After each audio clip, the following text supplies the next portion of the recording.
Recording number 31 శంఖారావము. Third chapter అయిన కర్మయోగంలో 28th శ్లోకం నుంచి చదువుకోబోతున్నాము. ఇక్కడ తత్వవేత్త అని హెడ్డింగ్ ఉంది. అంటే వేదాంతపు లోతులు తెలిసినవాడనియు పరమాత్మ తత్వమును గూర్చి విశిష్టమైన శాస్త్ర పరిశోధన చేసి పారము ముట్టినవాడనియు అర్థము చెప్పుకొందురు. పరమాత్మ యొక్క పారము చూచుట ఎవరికి సాధ్యము కాదు. సాధ్యమైనచో దేవుడు మన భావన కన్నా చిన్నవాడు కావలసి ఉండును. మన మనస్సు కన్నా చిన్నవాడు, మన భావనకు ఇమిడినవాడు మనకన్నా అల్పుడగును గాని పరమాత్మ ఎట్లగును? మన భావనలు, చేష్టలు, స్వభావములు ఎవ్వని యందు సమర్పితములగునో అతడే భగవంతుడు. అతడు మన యందుండుట కొంతవరకు మాత్రమే సత్యము.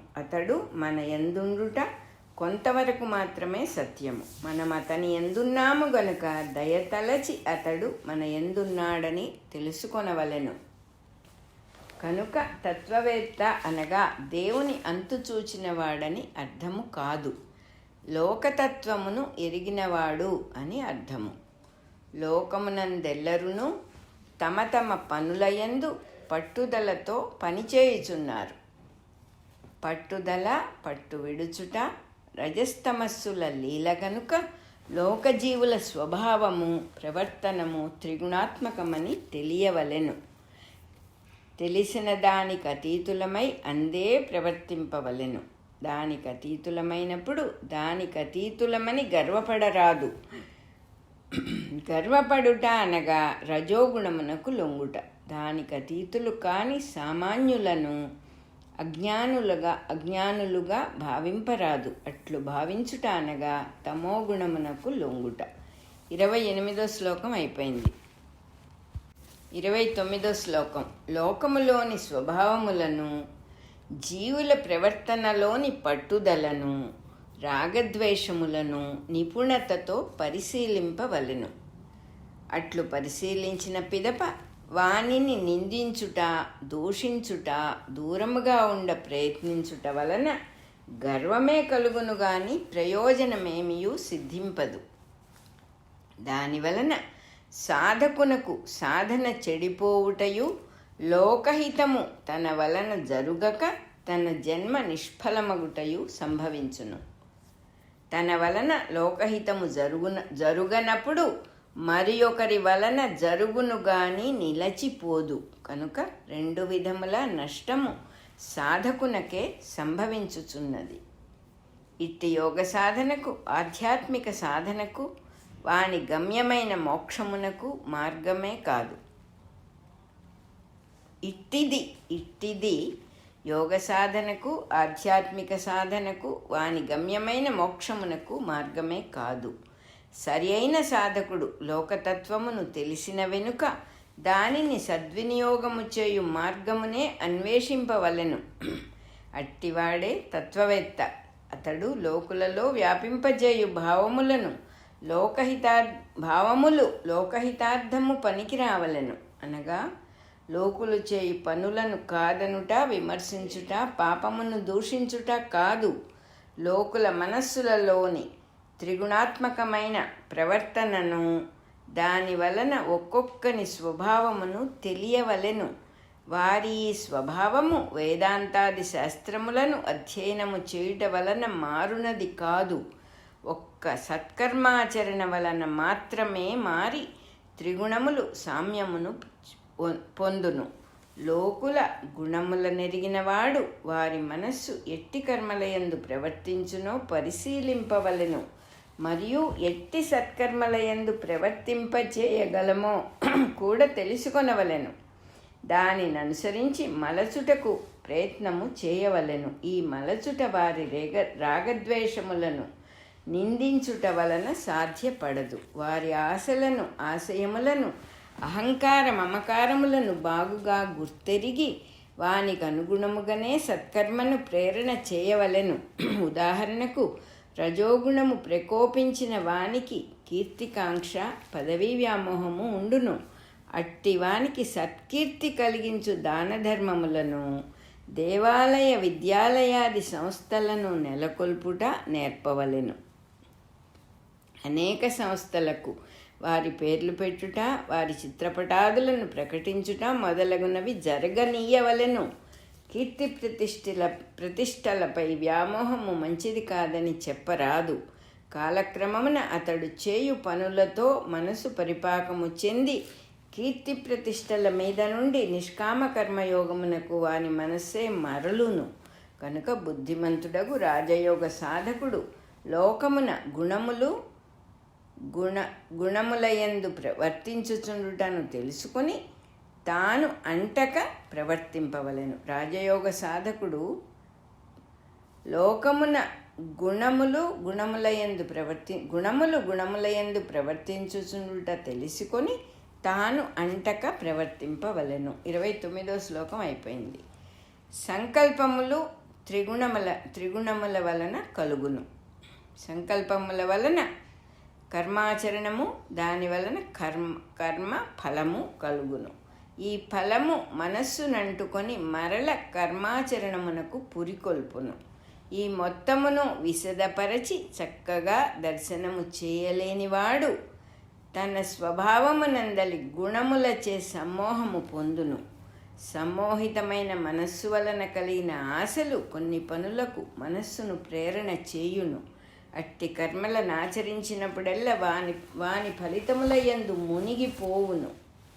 ఉదాహరణకు తమోగుణ దోషం ఎక్కువ గల స్వభావము నిండి ఉన్నవాడు తన సాటి వారిని పరిశీలించుచున్నప్పుడు వారిలో ఒకడు ఉద్యోగమున గాని వ్యాపారమున గాని యత్నించి హెచ్చు స్థాయిని పొందెననుకొనుడు.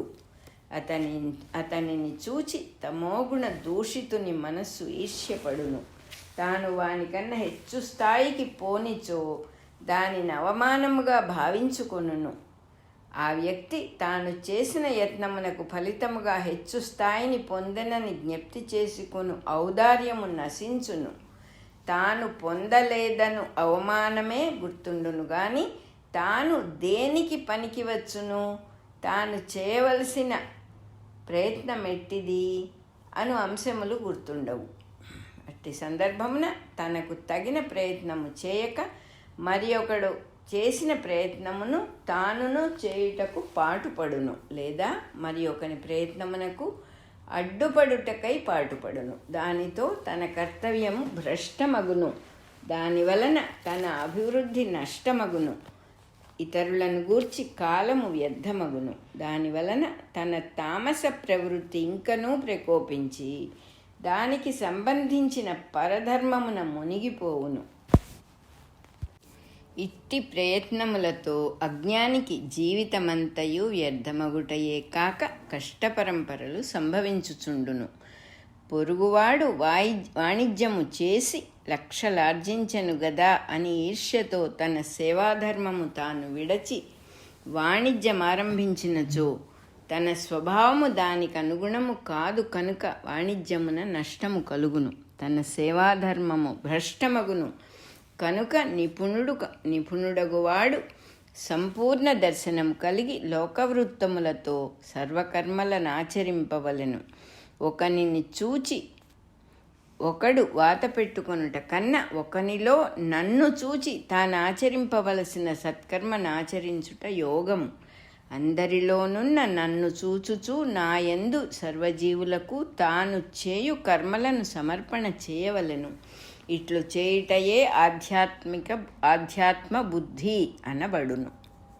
దీనిని ఆచరించువాడు తన సత్కర్మల ఫలితమును అనుభవింపక సన్యాసి అగును. ఇదియే జీవుని గమ్యము. కనుక ఓ అర్జున, ఫలములను అనుభవించు బుద్ధిమాని ఎదుటివారిని చూచుట వలన కలిగిన తాపమును విడచి యుద్ధము చేయుము. 30వ నెంబర్ శ్లోకం అయిపోయింది. తర్వాత హెడ్డింగ్ అనుష్ఠానము. ఈ నా మతమును నిత్యము అనుష్ఠానము చేయు మానవులు శ్రద్ధ కలిగి అసూయలేని వారై కర్మల నుండి విమోచనము చెందుచున్నారు అని శ్రీకృష్ణుడు ఉపదేశించెను. ఈ నా మతము అనగా తన మతము వేరుగా ఉన్నదని అర్థము కాదు. జీవులలో నేనుగా భగవంతుడున్నాడు. ఇట్టి నన్నే అట్టి నన్నే సర్వమునందు భావించు మతము అని అర్థము. ఇందు అనుష్ఠించుచుండుటయే గాని అనగా ఆచరించుటయే గాని నేర్చుట అనున్నదేదియూ లేదు. సర్వజీవులలో ఉన్న అంతర్యామిని భజించుట అనగా సర్వజీవుల శ్రేయస్సును భావించుచు జీవులను అంతర్యామి మూర్తులుగా గుర్తించుకొనుట. దీనికి కావలసినది పాండిత్యము కాదు, బహుగ్రంథ పఠనము కాదు, వాదన శాస్త్ర సందేహములు తీర్చుట కాదు, కేవలము గుర్తుంచుకొనుటయే. ఎంతవానికైనను జీవులలోని దేవుని అంతర్యామిత్వము క్షణక్షణమునకు మరపునకు వచ్చుచుండును. వెంటనే అంతర్యామి మాయమై జీవులు కనిపించుచుందురు. వారి చేష్టల యందు మనస్సు నిలుచుట, ఇచ్ఛాద్వేషములంటుకొనుట జరుగుచుండును. దానివలన అభిప్రాయ భేదములు, కలహాదులు మున్నగు బంధములు కలుగుచుండును. వీని నుండి విమోచనము చెంది జీవి అతీతుడు కావలనన్నచో జీవుని యందు దేవుడు అంతర్యామి అని గుర్తుండవలెను. తన యందు గుర్తున్నచో చాలదు, సాధ్యము కాదు. తానే దేవుడన్న అహంకారము, అసుర లక్షణములు కలుగుటకు అవకాశమున్నది. కనుక ఈ సాధన తన యందు మాత్రమే కాక అఖిల భూతముల యందును కూడా ప్రహ్లాదాదుల వలె ఆచరింపవలెను. ప్రహ్లాదునిపై తండ్రి కోపించినప్పుడు ప్రహ్లాదుడు తండ్రిలో అంతర్యామిని ఉపాసించెను. ఏనుగులచే తొక్కించినప్పుడు ఏనుగులలో దైవమును ధ్యానించెను. పాములచే కరపించినప్పుడు పాముల యందు, విషమును త్రాగించినప్పుడు విషమునందు, పర్వతాగ్రము నుండి పడదోసినప్పుడు పర్వతాగ్రమునందును, నడుమ లోయల యందును, సముద్రములో ముంచినప్పుడు సముద్ర గర్భమునను శ్రీహరి అస్తిత్వమును చూడగలిగెను. కనుకనే స్తంభమునందు చూడగలుగుట, అప్పటిక అతని సాధన ఫలించుట జరిగినది. ఉద్భవించిన నృసింహుని యందును, చంపబడుచున్న తండ్రి యందును, చంపుటాను దృశ్యమునందును కూడా శ్రీహరి సాన్నిధ్యమే. కాబట్టి సాధకుడు ఈ విధమైన నా మతమును అనుష్ఠింపవలసినదే కానీ నేర్చుకొనవలసినది ఏమీ లేదు. అనుక్షణము మనస్సును ధ్యానమునందు మలచుటకు కావలసినది శ్రద్ధ, ఉండకూడనిది అసూయ. అసూయ ఉన్నచో జీవులు చేష్టలు గోచరించుచు అందు అంతర్యామి మాటుపడి ఉండును. శ్రద్ధావంతుడు అసూయ లేనివాడు అయి అనుక్షణము కర్తవ్యమును నిర్వర్తించుకొనుచున్నవాడే కర్మయోగ సాధకుడు. అట్టివానికి కర్మాచరణము చేతనే కర్మబంధ విమోచనము కలుగును. ఎట్టివానికైనను కర్మాచరణమున మాత్రమే అతీత స్థితి సాధ్యమగును. 31వ శ్లోకం అయిపోయింది. అలాగే రికార్డింగ్ నెంబర్ 31 కూడా అయిపోయింది.